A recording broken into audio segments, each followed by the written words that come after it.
नमस्कार साथियों, स्वागत है आपका ज्ञानकृत क्लासेज में।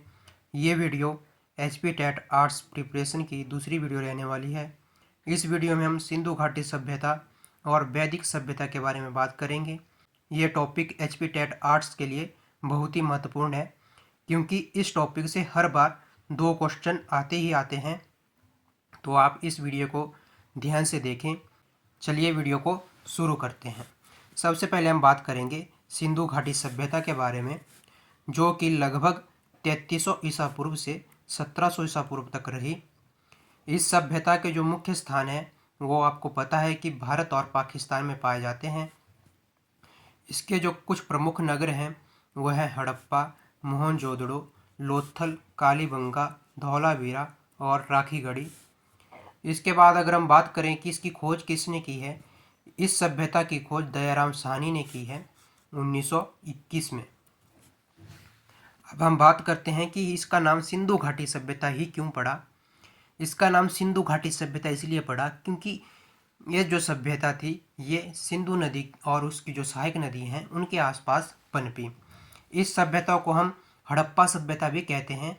इसके बारे में हम आगे बात करते हैं कि इसे हम हड़प्पा सभ्यता क्यों कहते हैं। चलिए अब इसके कुछ जो प्रमुख स्थल है उनके बारे में बात करते हैं, जिसमें सबसे पहला है हड़प्पा। हड़प्पा की खोज दयाराम साहनी ने की। जैसा कि मैंने आपको पहले भी कहा कि सिंधु घाटी और हड़प्पा सभ्यता की खोज दयाराम साहनी ने ही की है।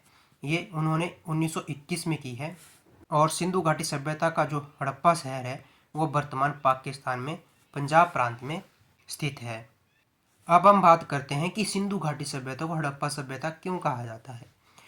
सिंधु घाटी जो सभ्यता है उसे हड़प्पा सभ्यता इसलिए कहा जाता है क्योंकि जो हड़प्पा शहर है वो सबसे पहले खोजा गया था, इसीलिए हम इसे हड़प्पा सभ्यता भी कह देते हैं। चलिए अब आगे बात करते हैं मोहनजोदड़ो के बारे में। मोहनजोदड़ो की जो खोज है वो रखालदास बनर्जी द्वारा की गई है 1922 ईस्वी में।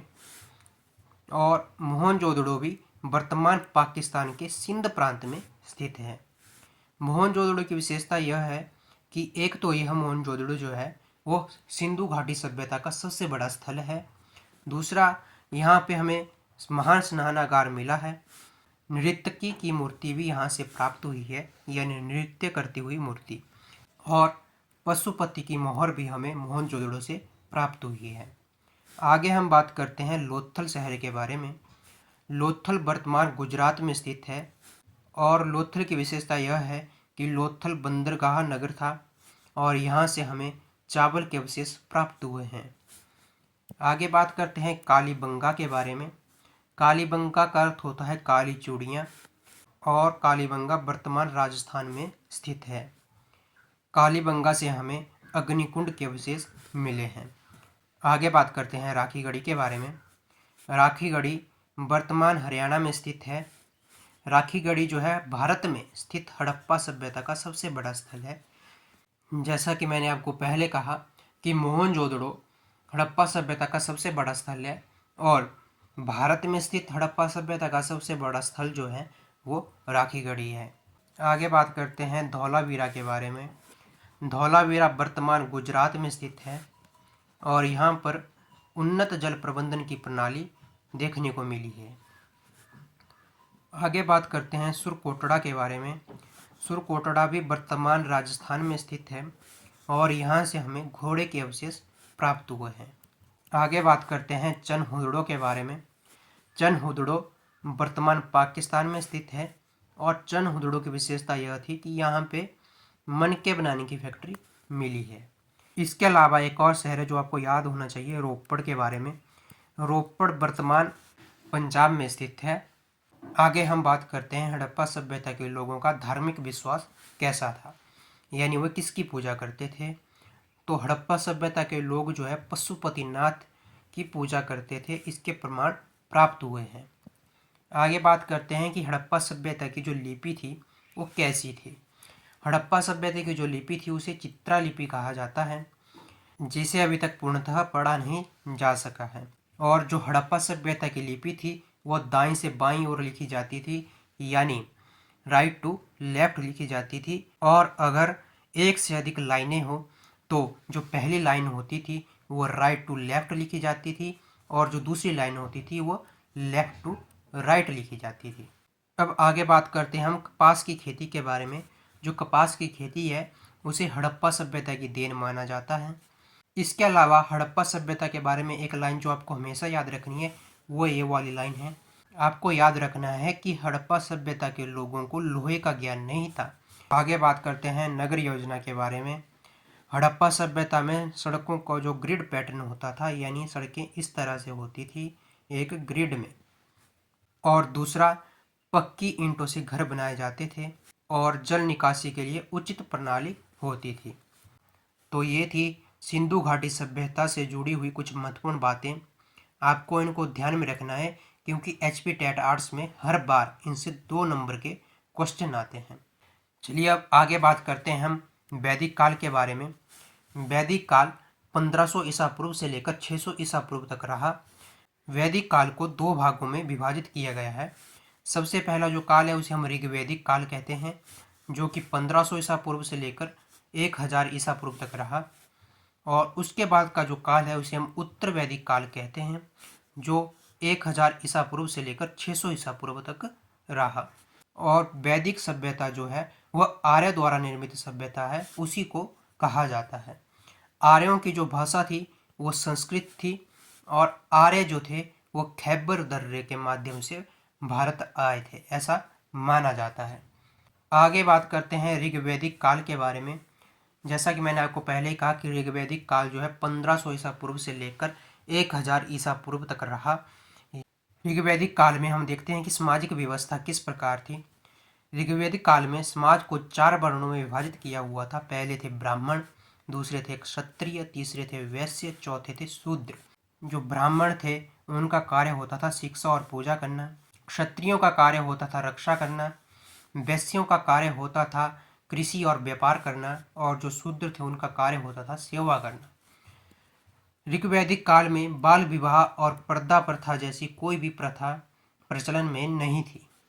अब आगे बात करते हैं ऋग्वैदिक काल की आर्थिक व्यवस्था के बारे में। तो उसमें जो प्रमुख व्यवसाय होता था वह होता था पशुपालन और कृषि। आगे बात करते हैं धातु ज्ञान के बारे में।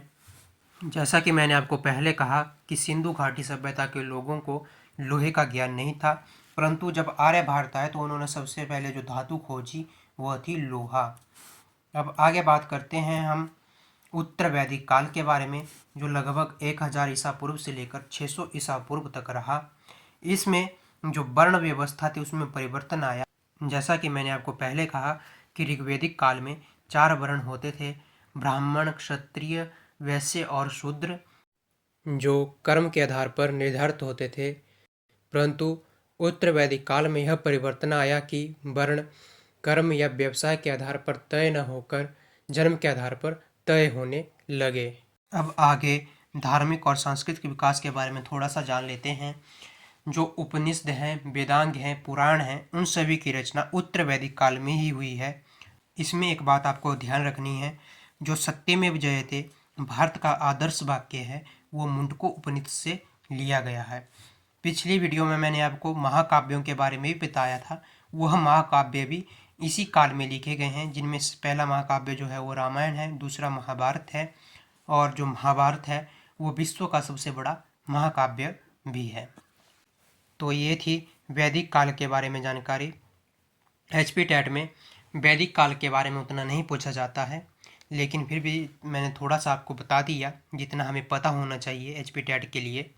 अब हम बात करते हैं कुछ एमसीक्यूज़ के बारे में, यानी प्रीवियस ईयर क्वेश्चन के बारे में जो पहले पूछे जा चुके हैं इस टॉपिक से रिलेटेड। पहला है कि सिंधु घाटी सभ्यता की खोज किसने की। तो हमें पता है कि सिंधु घाटी सभ्यता की खोज दयाराम साहनी ने की है। उसके बाद दूसरा जो क्वेश्चन पूछा गया था वो था सिंधु घाटी की खोज कब हुई। तो हमें पता है कि सिंधु घाटी की खोज 1921 में हुई है। उसके बाद पूछा गया था कि सबसे पुरानी सभ्यता कौन सी सभ्यता है। तो सबसे पुरानी जो सभ्यता है वो सिंधु घाटी सभ्यता है। उसके बाद पूछा गया था कि आर्य किस दर्रे से भारत आए। तो आर्य खैबर दर्रे से भारत आए हैं। उसके बाद पूछा गया लोथल कहाँ पे स्थित है। लोथल गुजरात में स्थित है। उसके बाद यह भी पूछा गया है कि कालीबंगा कहाँ पे स्थित है। कालीबंगा राजस्थान में स्थित है। इस तरह के क्वेश्चन इस टॉपिक से पूछे जाते हैं।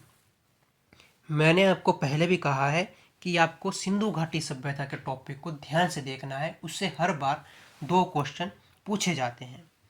तो इस वीडियो में इतना ही, मिलते हैं अगले वीडियो में। तब तक के लिए सीखते रहिए, पढ़ते रहिए। जय हिंद, जय भारत।